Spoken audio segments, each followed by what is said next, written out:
thank you for the introduction. Supply chain people are considered to be very serious people, correct? Yeah, typically in your organizations.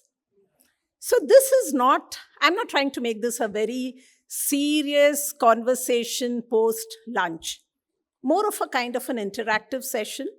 And I would like some of y'all, um, I will share some things, maybe some trivia that I will ask for you people to answer. And maybe I will also share some incidents, okay? But it has to be reciprocal. Y'all are all game for it? Raise your hands if all of you are game for it. Okay, good. And by the way, I've never done a session like this, an extempo session like this. Business World just asked me that I've actually come for the evening session, and since I was going to land here by around this time, they said, "Can you do this session?" And typically post lunch, I think sessions like this might be of use, but let's see. Okay, so first let me share something about myself. Okay, I was the executive vice president end-to-end supply chain, Colgate, India and South Asia. I spent most of my life, a career in India, but I also spent some time in our global headquarters in New York and a few years in Europe, in Germany, handling for Germany, Switzerland, and Austria, and then came back. Okay, came back to India just before COVID. So, I had gone for a visit to a large vendor partner of ours, and they were showing me around the factory.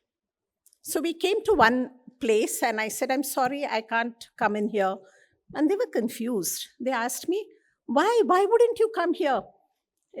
Any idea why I said that, "No, I don't think I can come in here"? Okay, I won't ask you to guess. But basically, the board over there was man entry. Supply chain being dominated by men, it was put man entry. I said, "I'm sorry, I can't come in because, it very clearly states that it's man entry." I then went back a couple of years, and the first thing they told me is, "Ma'am, let's show you." They had removed that and they had put just a symbol of a person. So these are the kind of things that we come across in our careers. But let me ask you some trivia, and hopefully some of you all will also share your experiences. Okay? What is CPFR? Anybody from the audience who can talk about it, and when did it primarily start?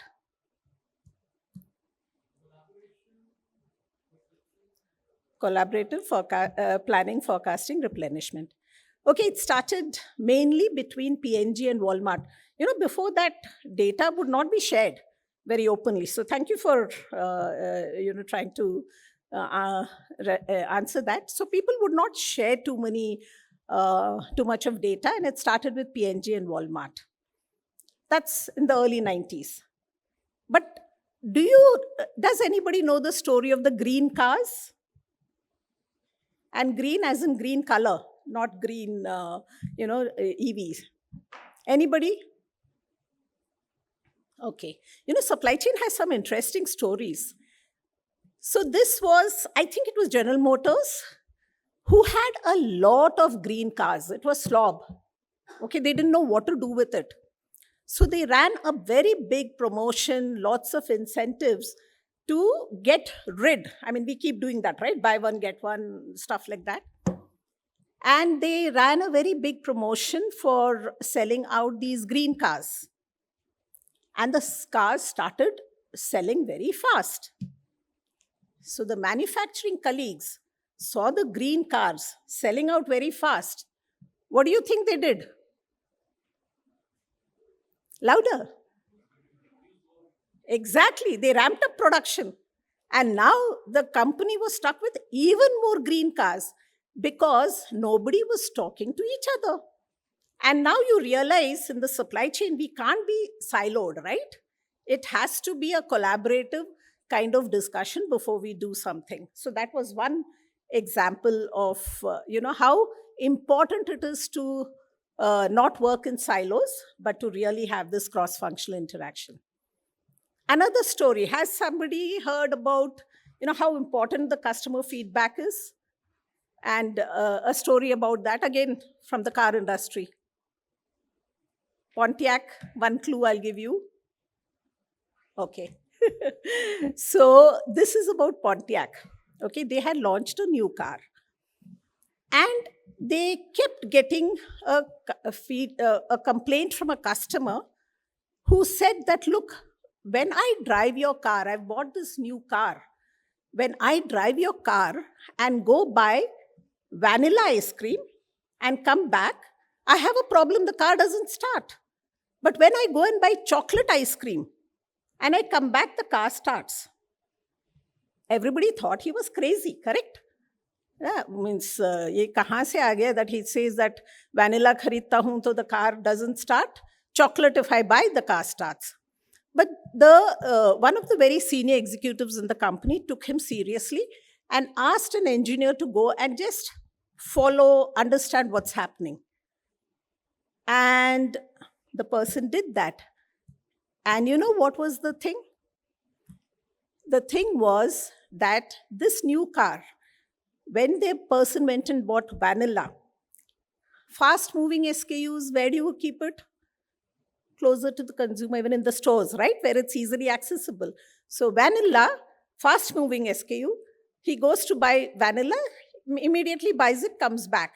What would happen was the engine was still hot and there was an issue with the vapor lock, and therefore the engine wouldn't start. But when he went to buy chocolate ice cream was kept somewhere behind. Okay, so by the time the person got the chocolate ice cream, sold it, this guy came back, the vapor was not there and the car started.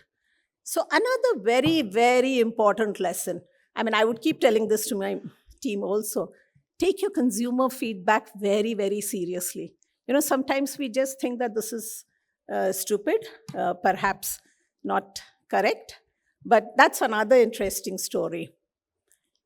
Do any of you have some interesting stories like this from your career, something you've heard, anything? Otherwise, I have a few more. And anyway, I also have a time. There is, I think, just 15, 20 minutes. So any stories from your own careers? Come on. There has to be something interesting. Yeah, a little louder. Can the gentleman get a mic, please? Could you stand up if I may ask you?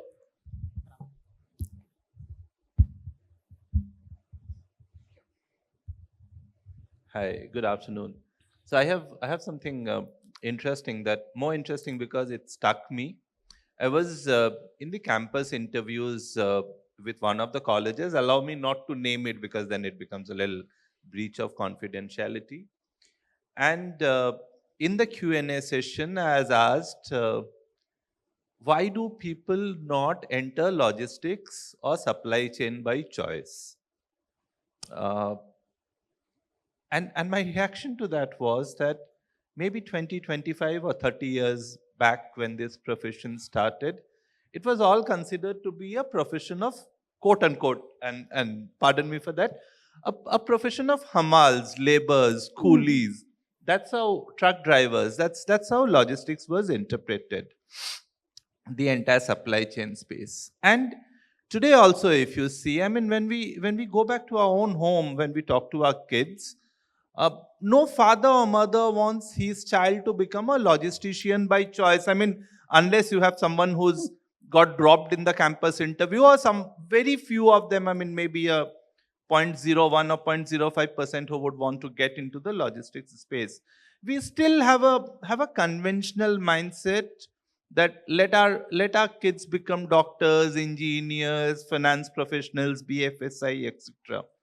And unless this thought process changes, no matter how deep the NLP keeps driving, how larger forums we have, unless we talk about our profession a little more vociferously, okay, we will not be taken seriously. But again, citing it on a very similar note, I hail from a place called Patna, Bihar. A lot of You would be knowing my brother was with ICICI and I joined a company called P&O Nedloyd. Those days, which was world's second largest shipping line, got eventually merged with Maersk. And at around my village, I mean, everyone would ask and talk कि बेटा तू तो पढ़ाई में अच्छा था, तो क्यों ऐसी कंपनी ज्वाइन कर लिया? क्यों मतलब why did you do that? So the overall awareness about this entire space, ma'am. Still, when you talk of the CPs and the Unilevers, these companies are quote unquote known more because of their products vis-a-vis the supply chain. I mean, that's a general submission I had to all of us. Take pride in what we are doing. We've done something very successfully. Echo the success stories. You gave a few narratives, and let's keep building it up from here. And of course, forums like this, which also tries to spread the word and awareness around. That's all. Thank you. Absolutely. I couldn't, just a moment. I couldn't agree more with you. But I think that we should all be very, very, very proud because the COVID pandemic, all the geopolitical, shifts that we are seeing, the VUCA world has really brought supply chain to the forefront. In fact, there is a British academician who says that now the supply chains are your competitive advantage and will define the companies. Very recently, Ramcharan wrote an article again on the supply chain and how it is a competitive advantage. So I really think that the supply chain, because of the current environment, tariffs has come to the forefront, and we have to take pride in it because this is a point where you can really showcase what value the supply chain brings to the table. And I think we have to just be absolutely, advocating for supply chain. Yeah, you had an anecdote.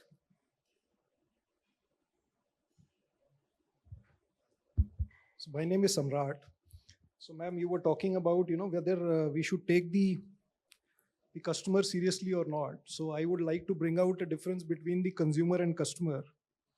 So definitely we should take the consumer very seriously, but for companies where we work or I have been working in the past few years, the customer happens to be the internal customer for us.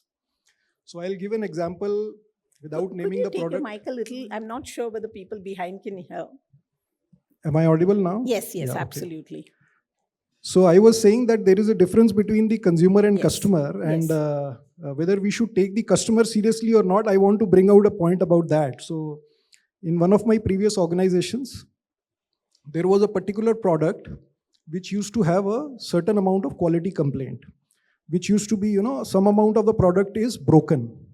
It would be still possible for the consumer to use the product, but if the rejections or the breakage is higher, then of course the consumer satisfaction is not there. So there used to be periods when market demand is very high. So we would typically find that there are no issues which are coming. But if the market demand is bad, so all those quality complaints will get highlighted and exaggerated. So particularly for this kind of product, I remember there used to be a certain broken percentage which used to get accumulated.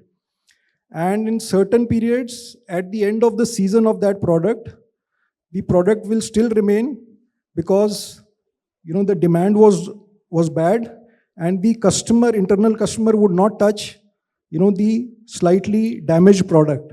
But at the same time, subsequent year, if the season was good, at the beginning of the season itself, they would say, if you tell them, okay, the stock shortage is there, they would say, give me that stock. I'll be able to sell it. So, there are such examples also. Sometimes supply chain has to ignore the customer, what he's saying, and need to really look deeper into what is the issue and, try to address the issue accordingly.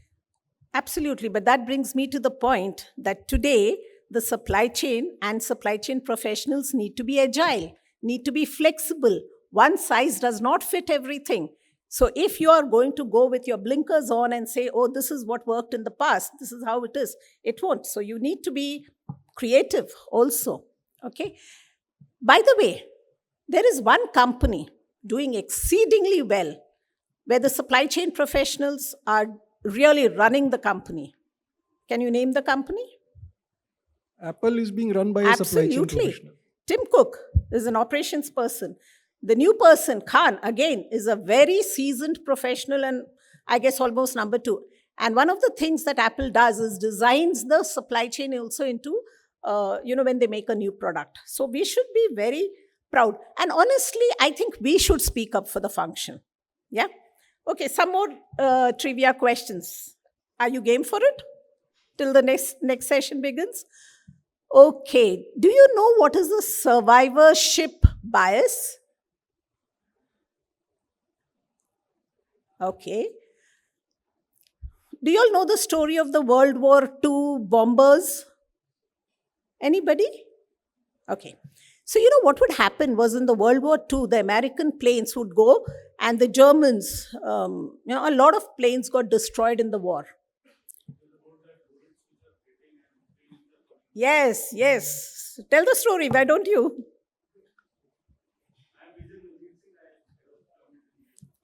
The mic, please. So during the World War, the Allies planes used to go, and this is basically Royal British Air Force. They used to go and bomb the German locations, and half of them used to come back. So there was a study which was conducted that let's reinforce these planes, and somebody gave a suggestion that wherever the bullet marks are high, let's reinforce the steel there, so that this is the place where the bullets are hitting more, so planes will be surviving. But somebody said that let's analyze why the planes are not coming. So if the planes are coming, that means this part of the aircraft is good enough for them to fly, and the other part which is not good, so let reinforce the steel to the place where no bullets marks are there. And they did that, and that was the success story, and it turned it around. Thank you. So why this story? This story is because each one of us needs to look at the broader picture, not just what is very visible. By the way, the person who said that we need to look at the entire thing was a person called Arthur Wald, who was a statistician, who was a mathematician. And people were actually going to reinforce the planes on, let's say, the tail and, on the wings. But actually, where it really needed to be reinforced was the cockpit. And that's why one of the things is that when you're looking and analyzing a problem, ensure that you're looking at everything, what is on the surface and what is below the surface. Don't just go for what is obvious. Do I have time for one more? Last 2 minutes, okay.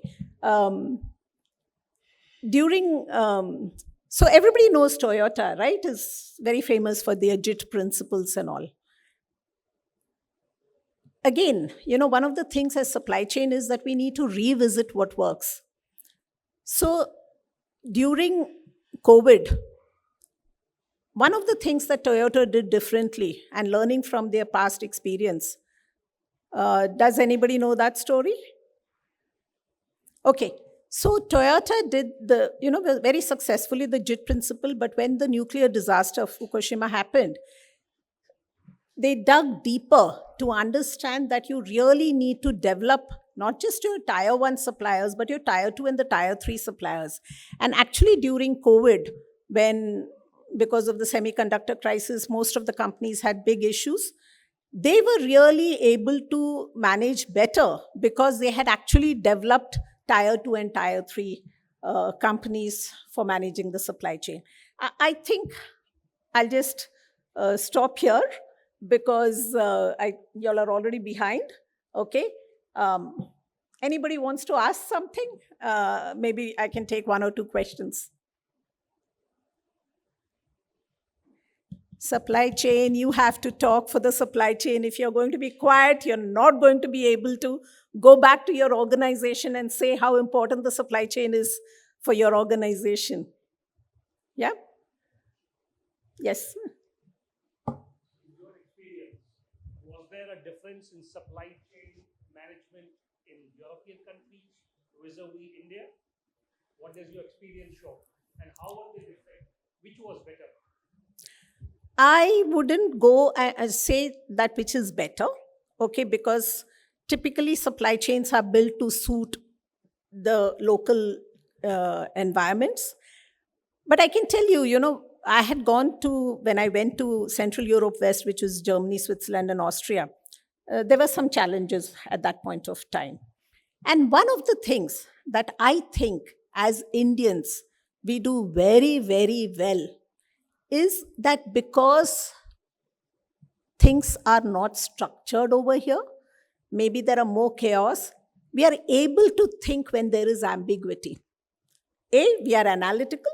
I think we are good at that. But we are also able to handle ambiguity. We don't get bogged down because, something has not happened. And I thought that that was a great strength that we as Indians have. At least I saw that I was really able to leverage that. Because let's say if something went, you're always thinking of what is the alternative? How do you handle it? And I really think that we should be very proud that now, I don't think that it's a very good thing that there is chaos, because sometimes in India, we do not address the root causes of the chaos. And I'm talking about external also.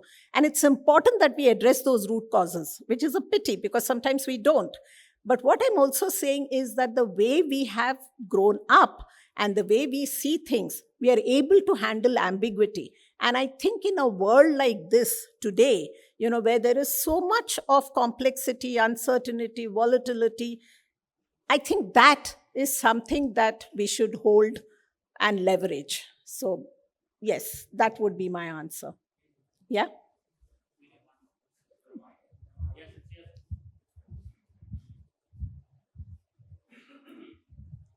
I'm sorry, I missed to attend. I had an urgent meeting to attend to.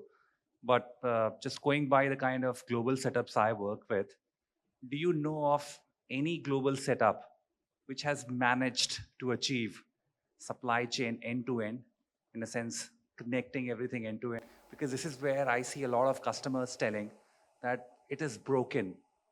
They are operating from 100 plus years, but still they could not achieve. So do you have any examples? Can you cite some examples where they achieved it and how they went about it? Anything brief you can touch upon, will help. So you're saying that a lot of people think that the supply chain is broken? Yeah, it's broken. The end-to-end. The end-to-end. Is still broken. So first of all, I think we also went through a phase in Colgate itself where we had different verticals. Then we combined to make it as an end-to-end supply chain, and which is what I was handling. So, and I think it's very important. I think it's very important to have that, for somebody to have that holistic view of an end-to-end supply chain, because otherwise, what happens is the supply chain tends to be siloed. The manufacturing KPIs are very different from the downstream KPIs, correct? And when you have someone who's looking at it in totality, I think it makes a lot more sense. But I wouldn't agree that the supply chains are broken. Okay, yeah, maybe sometimes we have taken, like, for example, the semiconductor crisis. During COVID, I think a lot of people then realized how important it is that for small parts like that, which are critical to make sure you have inventory. But Apple is one of the fantastic examples of a great supply chain. When I say broken, ma'am, I meant that connecting digitally. That's what I meant. There are still a lot of companies who are not completely digital when it comes to end-to-end of supply chain. That's what I actually had meant. Maybe I missed to mention that. Yeah, but I think most companies are going digital. And I also want to make a differentiation. People say digital, but there is digital and there is digitalization. Right. Digital is when you just change something which is there and make it digital. Okay.